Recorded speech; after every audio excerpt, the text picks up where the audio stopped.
Hey, what's up? What's happening? This is Relax Radio with me, Nick, keeping you guys company on Chat Trap. Yeah, I'm gonna keep you guys company all the way until 1 p.m. And we were talking about, a lot of these issues that is ongoing right now in the world. One of the pressing issues in the world, and one of this is climate change. And the we were talking about how all of this climate change is affecting the world, and all the Paris 2015 climate conference that they had, and how all these nations agreed to uphold and decide on how much emission that they're going to reduce by the time 2050 hits. So one of this thing is, how is the UK tackling climate change?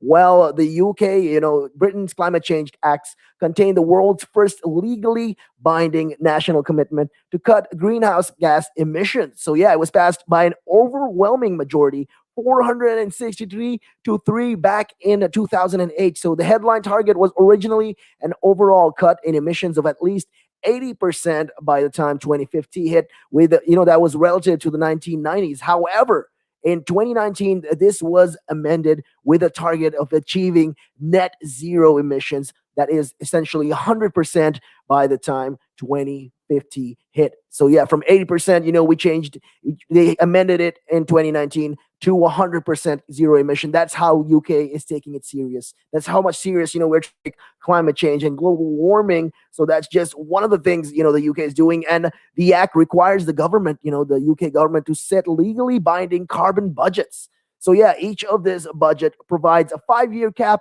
on total greenhouse emissions. So it's in order to meet the UK's emissions reduction commitments. So all of these caps should not be exceeded. So yeah, the Climate Change Committee, the CCC, which was established by the Act, proposes the carbon budgets to the government. They are essentially set more than a decade ahead to prepare the required policies and investment. So yeah, together the budget maps out the most economically beneficial route to the 2050 target. So the essential goal is, the end game is essentially, we got to get it to 100% zero net emission. So that is the plan.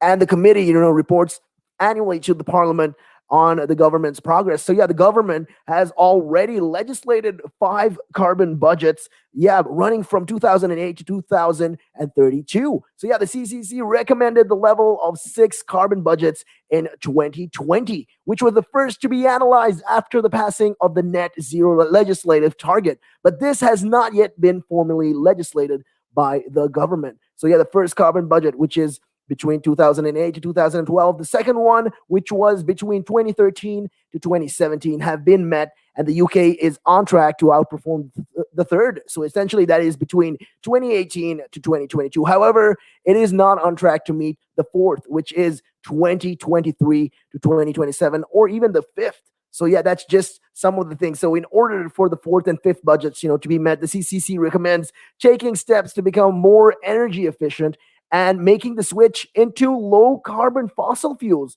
for heating and transport. So this means moving away, stepping away, taking away the coal, taking away the gas-fired power to electricity. We don't need, these fossil fuels to generate electricity anymore.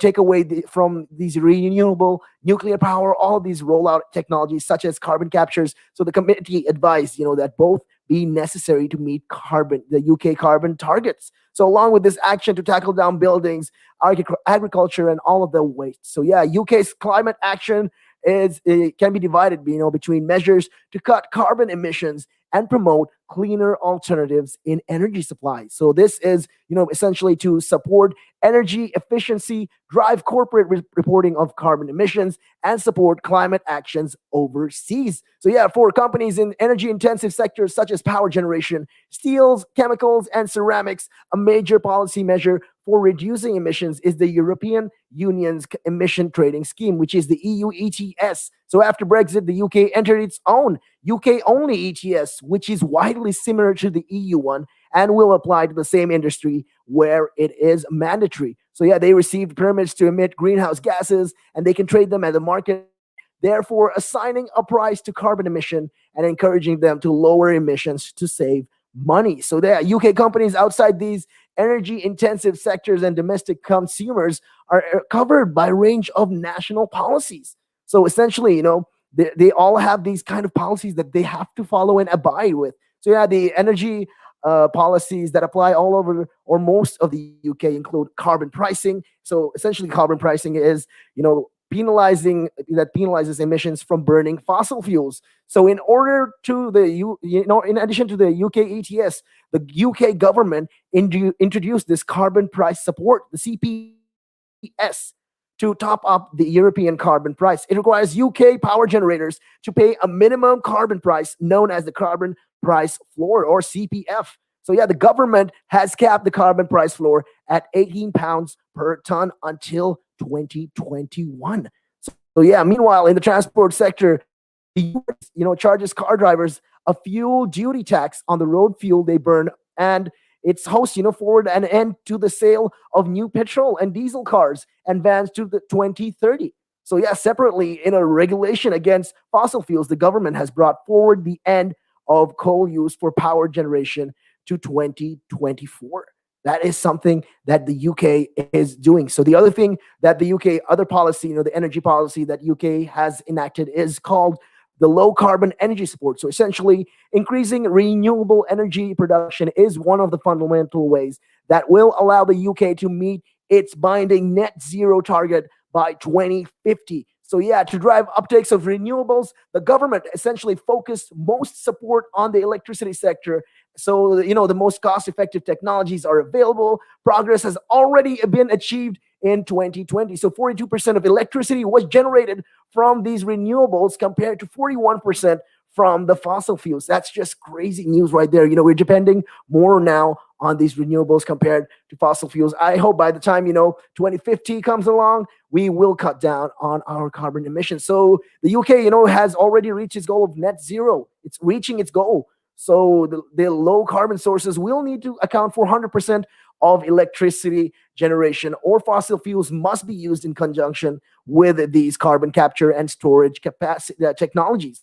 So yeah, in large scale power production, Britain replaced the market-based renewable obligation with a contract for difference scheme, which guarantees a fixed price per the unit of the low carbon power generation. So yeah, under all of this, there's been a lot of these stuff that they're talking about. And, Britain is also considering supporting new nuclear projects through this regulated asset-based model. So the systems will see developers, receive revenue before plants start generating, reducing capital costs, but shifting risks of delayed construction onto bill payers. So yeah, the other final, one of the other things on case policy, this energy policy that they've introduced is the energy efficiency. So yeah, in the domestic sectors, Britain's energy company obligation scheme essentially requires large energy firms to boost the efficiency of homes. So essentially, in disadvantaged areas and for the vulnerable people, costs are passed to all of the consumers via energy bills.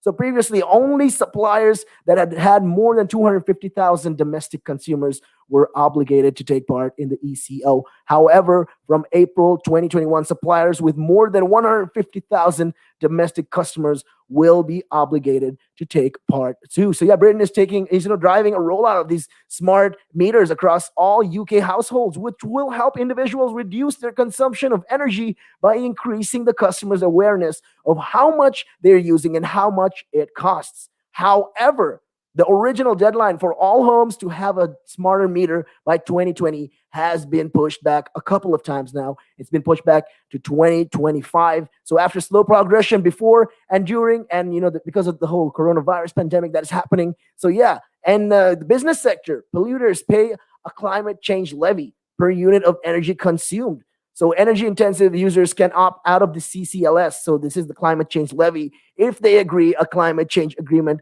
to boost their efficiency. So yeah, there's a lot of these things that the UK is actually doing. So yeah, international climate change is one of the things that they're doing. Britain has played an active part in UK negotiations and contributions to climate finance to vulnerable nations. So in Paris in 2015, Britain joined a group of 20 countries which pledged to double spending on clean tech, this one R&D. So it had increased international climate finance by 50% to 11.6 billion pounds between the years of 2021 to 2022 to 2025 to 2026. So it is hosting the International Climate Summit, the COP26, in 2021. Hopefully, by the time November rolls along, that the plan is to get it going in Glasgow. So let's see how that goes, as time goes by. Well, with that, keep a lock right here on Relax Radio. And I'm, Nick, keeping you guys company on Chat Trap, keeping the chats going all the way until 1 p.m.